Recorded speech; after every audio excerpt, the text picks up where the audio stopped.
Assalamualaikum warahmatullahi wabarakatuh. Pada hari ini, kami dari kelompok 1 akan membahas tentang reproduksi sel yang beranggotakan Nurhaliza, Nurhayati, Yunita Sikrara, Ilma Fahima, dan Osinovalinda Rahayu. Pembelahan sel. Pembelahan sel adalah peristiwa di mana sebuah sel membelah menjadi 2 atau lebih sel baru. Pembelahan sel merupakan cara sel untuk memperbanyak diri.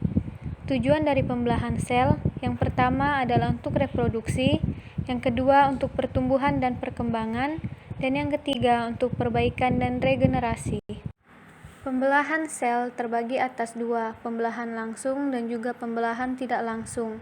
Pembelahan langsung atau amitosis, yaitu pembelahan biner, adalah pembelahan yang berlangsung secara spontan tanpa tahapan pembelahan sel yang dilakukan oleh organisme prokariotik, contohnya uniseluler seperti bakteri, amoeba, dan alga.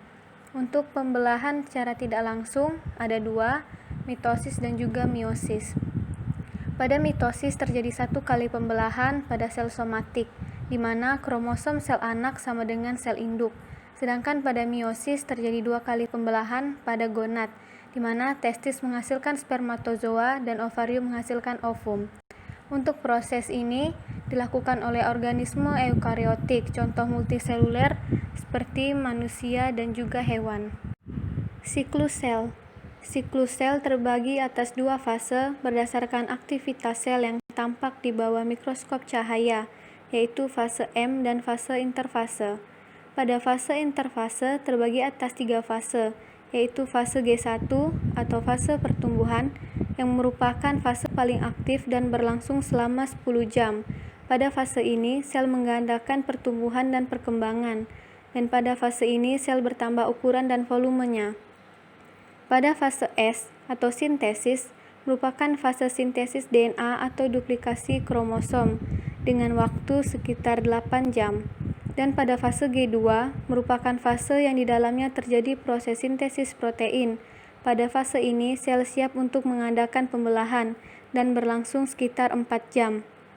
Sedangkan pada fase M terdiri atas 4 fase, profase, metafase, anafase, dan telofase, dan diikuti dengan pembelahan sitoplasma atau sitokinesis. Gametogenesis merupakan proses pembentukan gamet atau sel kelamin. Hematogenesis meliputi spermatogenesis dan oogenesis. Spermatogenesis adalah proses pembentukan dan pemasakan spermatozoa. Spermatogenesis terjadi di tubulus seminiferum. Spermatogenesis dimulai dari spermatogonium. Sel sperma akan berubah menjadi spermatosit primer secara mitosis. Setelahnya, spermatosit primer membelah secara meiosis menjadi spermatosit sekunder yang berukuran sama. Melalui tahap meiosis kedua, spermatosit sekunder membelah diri lagi menjadi 4 spermatid yang sama bentuk dan ukuran.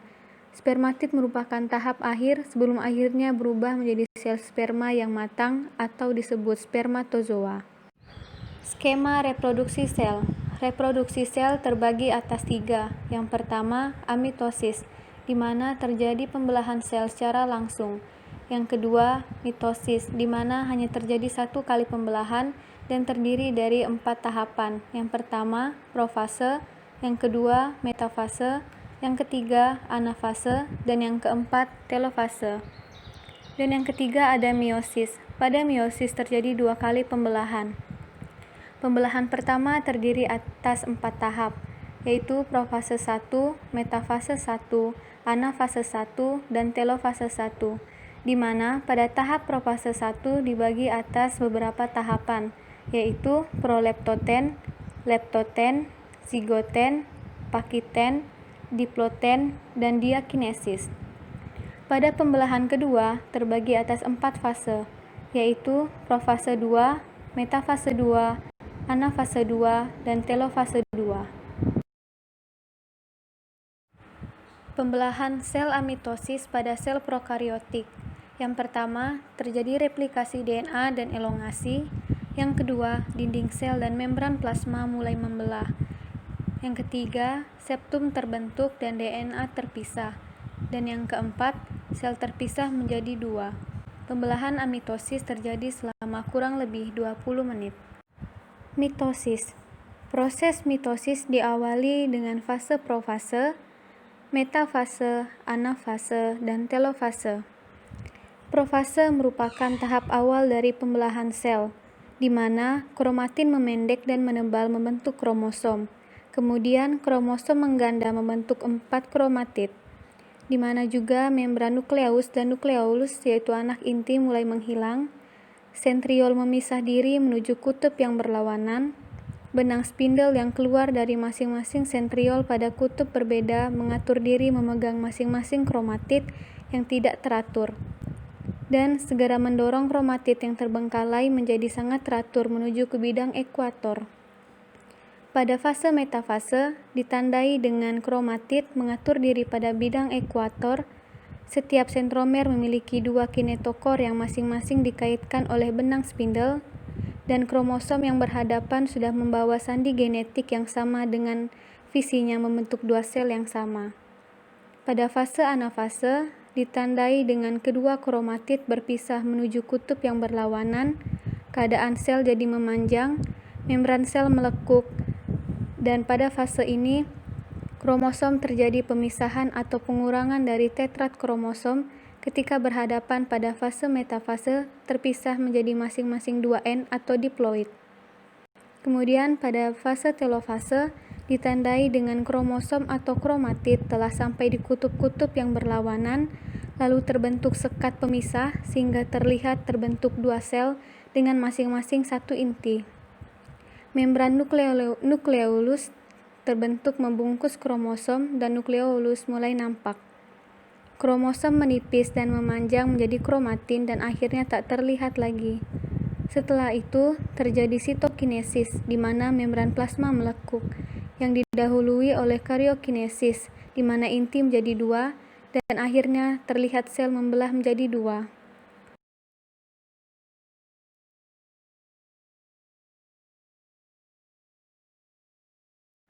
Meiosis. Pada pembelahan meiosis bertujuan untuk membentuk sel-sel kelamin dan membentuk pengurangan jumlah kromosom dengan cara mereduksi. Pereduksian bertujuan untuk membentuk hasil zigot dari pertemuan 2 sel kelamin yang selalu sama dengan individu yang ada atau individu sebelumnya. Untuk mencapainya, pembelahan meiosis berlangsung melalui 2 tahapan pembelahan, yaitu meiosis 1 dan meiosis 2 secara langsung tanpa penggandaan lagi karena harus ada reduksi kromosom. Profase 1. Profase 1 merupakan tahap terpanjang dibandingkan tahapan meiosis 1 lain. Pada tahapan profase 1 dibagi atas leptoten, zigoten, pakiten, diploten, dan diakinesis. Pada proses leptoten terjadi penggandaan kromosom atau kondensasi. Pada zigoten terbentuk sinapsis. Pada pakiten terbentuk tetrad dan pindah silang dimulai. Pada diploten terbentuk kiasma, kompleks sinapsis mulai menghilang, dan pada diakinesis terjadi perpindahan kiasma dan persiapan menuju metafase 1.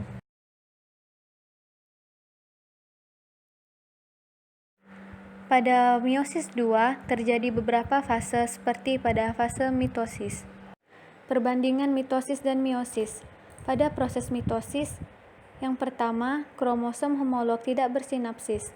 Kedua, tidak terjadi pertukaran genetik antara kromosom-kromosom yang homolog. Yang ketiga, dihasilkan 2 sel anakan per siklus. Yang keempat, jumlah kromosom sel anakan sama dengan jumlah kromosom sel induk. Dan yang kelima, kandungan genetik sel-sel anakan identik dengan sel induk. Sedangkan pada proses meiosis, untuk yang pertama, kromosom homolog bersinapsis. Yang kedua, terjadi pertukaran genetik atau pindah silang antara kromosom-kromosom yang homolog. Yang ketiga, dihasilkan 4 sel anakan per siklus. Yang keempat, jumlah kromosom sel anakan setengah jumlah kromosom sel induk. Dan yang kelima, kandungan genetik sel-sel anakan berbeda satu sama lain dan berbeda dengan sel induk. Sekian video penjelasan reproduksi sel dari kelompok kami, kurang dan lebihnya mohon dimaafkan. Terima kasih.